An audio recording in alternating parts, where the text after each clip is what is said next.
శివలింగాన్ని మీకు చెరులో మారేశాడు. ఇంకా గుడి మీద కూడా వస్తాడు. ఎక్కడొస్తాడు? జటాధర స్వామి శపించాడు కదా, జారిపోయి ఉంటాడు. రామున్న మొండివాడు పాపారావు. శాపాలకు తాపాలకు లొంగిటోడు కాదు, వస్తాడు. అతను వచ్చే లోపే పొలం ఆక్రమించుకోకుండా దేవళం కూలగొట్టకుండా ఏదో ఆలోచించాల.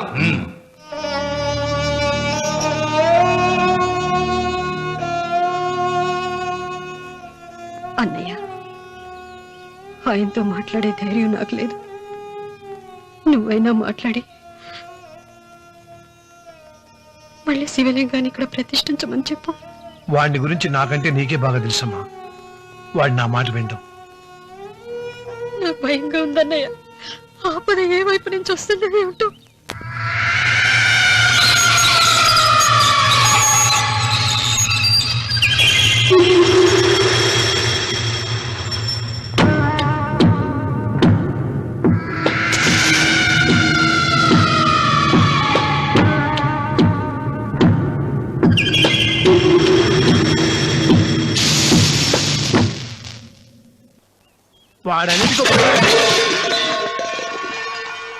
అరే ఏమిటై పని? మరి ఏం చేయమంటావమ్మా? నాన్నేమో ఆలయం పడగొట్టడానికి వెళ్తున్నారు. నా పెళ్లి అయిపోవటం ఖాయం. ఇంట్లో కూర్చొని నీకు వంట సాయం చేద్దామని వచ్చాను. అన్నయ్య, నువ్వే ఆయనకి ఏదో ఒకటి చెప్పి ఆలయం పడగొట్టకుండా చూడాలి. నేను మాత్రం ఏం చేయగలనమ్మా? వీడి పెళ్లి వరకు ఆలయం పడగొట్టకుండా ఉంటానని ప్రయత్నిస్తాను. ఆ తర్వాత వాడి దయ. అన్వర్, అయ్యా. బండి రెడీ చేయి. రావుడు, నీతో ఒక విషయం మాట్లాడాలి. ఇలా కూర్చో.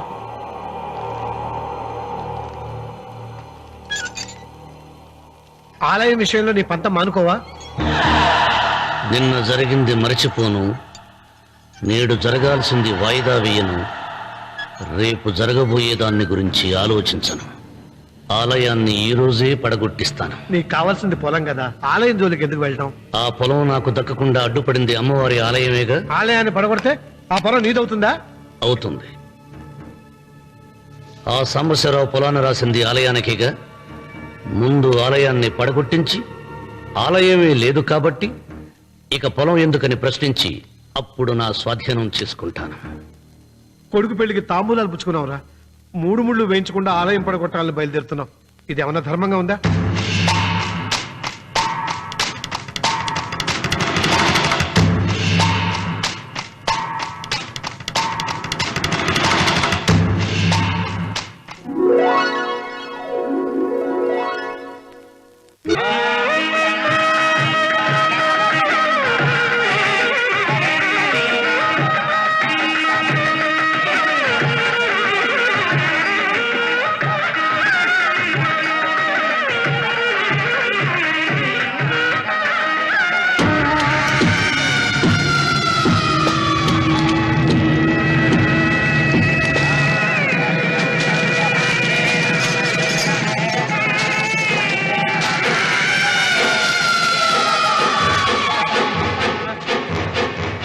శుభమస్తు. నీకు మాత్రం అస్తమస్తు.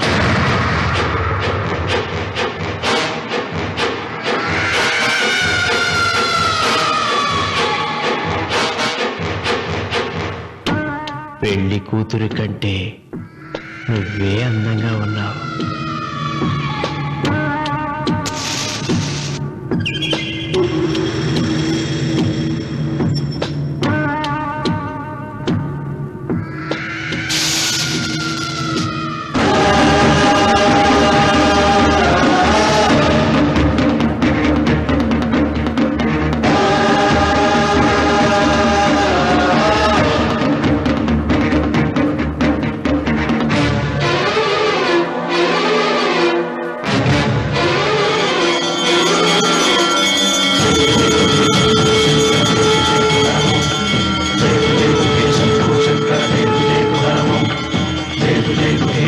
శంకర జయతు జయతు హరమో జయతు జయతు హే శంభో శంకర జయతు జయతు హరమో నాగేంద్రహారాయ త్రిలోచనాయ భస్మాంగరాగాయ మహేశ్వరాయ నాగేంద్రహారాయ త్రిలోచనాయ భస్మాంగరాగాయ మహేశ్వరాయ నిత్యాయ శుద్ధాయ దిగంబరాయ తస్మై నకారాయ నమః శివాయ జయతు జయతు హే శంభో శంకర జయతు జయతు హర ఓం జయతు జయతు హే శంభో శంకర జయతు జయతు హర ఓం జయతు జయతు హే శంభో శంకర జయతు జయతు హర ఓం.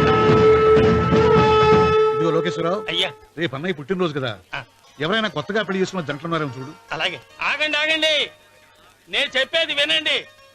మీకందరికీ తెలుసు, ప్రతి సంవత్సరం శివరామకృష్ణయ్య గారు తన పుట్టినరోజు నాడు పెళ్లి చేసుకునే కొత్త జంటకు తాళిబొట్టు, కొత్త బట్టలు, 2 ఎకరాల పొలం దానం చేస్తారు.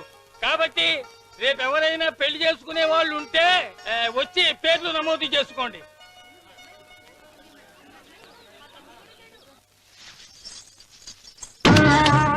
పర్వాలేదులే, భగవంతుడు చల్లగా చూసుంటే శోభనం గదిలో నీ కొంగుముడి విప్పాల్సిన వాణ్ణి. డబ్బుందని రామన్నని పెళ్లి చేసుకున్నావు కదా. భిక్షపతి, నేను నీ వదిన్ని. కళ్ళు పోతాయా? పోనీ, నిన్ను అనుభవించాక కళ్ళేమిటి? ప్రాణం పోయినా పర్వాలేదు. నోర్మయ్య, ఏంట్రా, ఏం చేస్తున్నావు ఇక్కడ? ఏం లేదు నాన్న, పాలేమన్నా ఉంటే ఒక బిందెడివ్వు, నేను కూడా శివలింగం మీద పోస్తాను అంటే నోర్మి అంటుంది. మూసా పోస్తాను వదినా. ఏమా, వాడేమన్నా వాగాడా?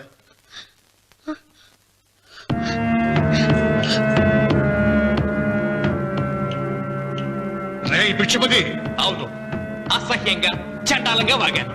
చంపుతావా? చంపు. మీ తాత ముత్తాతలు జంతువులు చంపితే నువ్వు నన్ను చంపు. చంపి నా తల కూడా గుమ్మానికి వేలాడగట్టు. ఇదిగో, పుట్టినప్పటి నుంచి సీత నా భార్య అనుకున్నాను, ఆరాధించాను. నేను తాగుబోతుని, తిరుగుబోతుని, లపుట్టు వేదవునని చెప్పి ఆ సీతకు రామన్న చౌదరి గారికి దగ్గరుండి పెళ్లి జరిపించావు కదా. వాళ్ళ కాపురం కూల్చే వరకు నాకు మనశ్శాంతి ఉండదు. సీతని కట్టబెడితే పీటల మీద విషయం దాకా చచ్చిపోతుందని బంగారు లాంటి రామునికిచ్చి పెళ్లి చేయించానురా. వెంటనే నీ పద్ధతి మార్చుకోకపోతే నువ్వు తినే అన్నంలో విషం కలిపి తప్పేస్తాను వెధవా. వద్దు నాన్న, వద్దు. ఈ చెంపదెబ్బ ఎప్పుడో కొట్టుంటే బాగుపడి ఉండేవాడిని.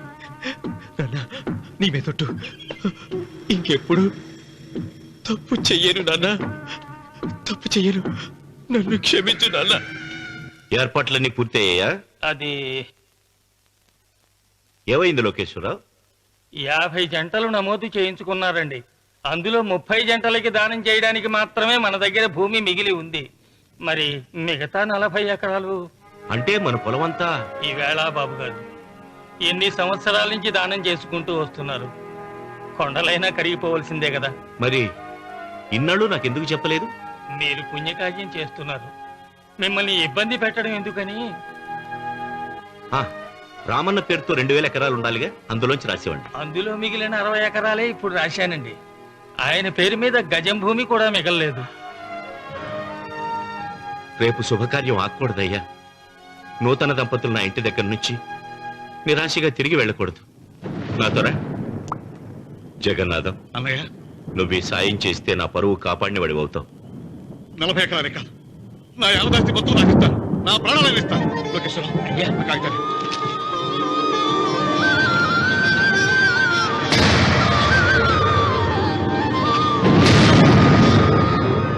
మీ కుటుంబం 10 కాళ్ళ పాటు చల్లగా ఉండాలయ్యా.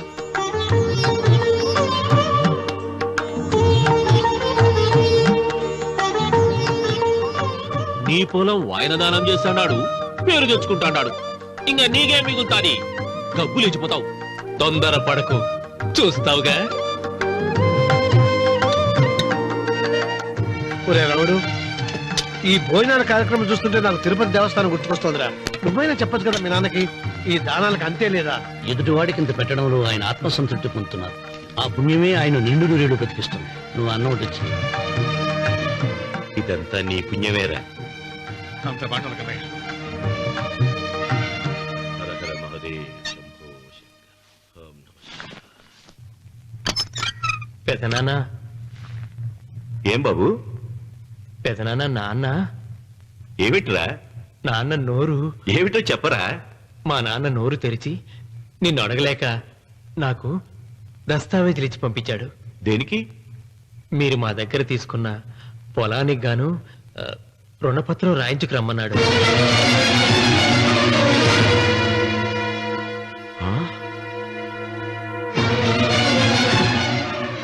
నా తమ్ముడు కులపత్రం అడిగాడు. అయ్యో, సంతకం.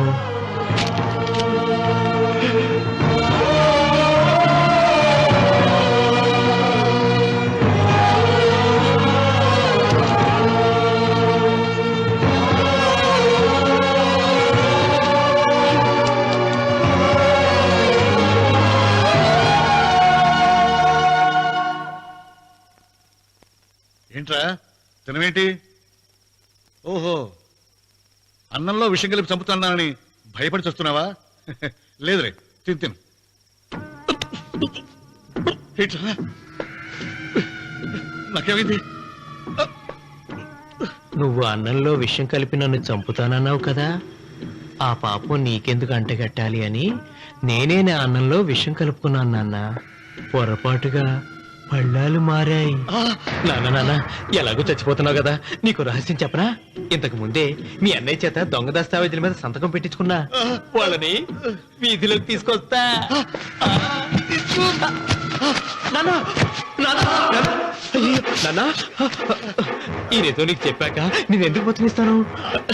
నాన్న, చిన్నప్పుడు నీ గుండెల మీద ఆడుకుంటే తెగ ఆనందపడేవాడు కదా, పోయేటప్పుడు కూడా ఆడుకుంటా ఆనందపడే.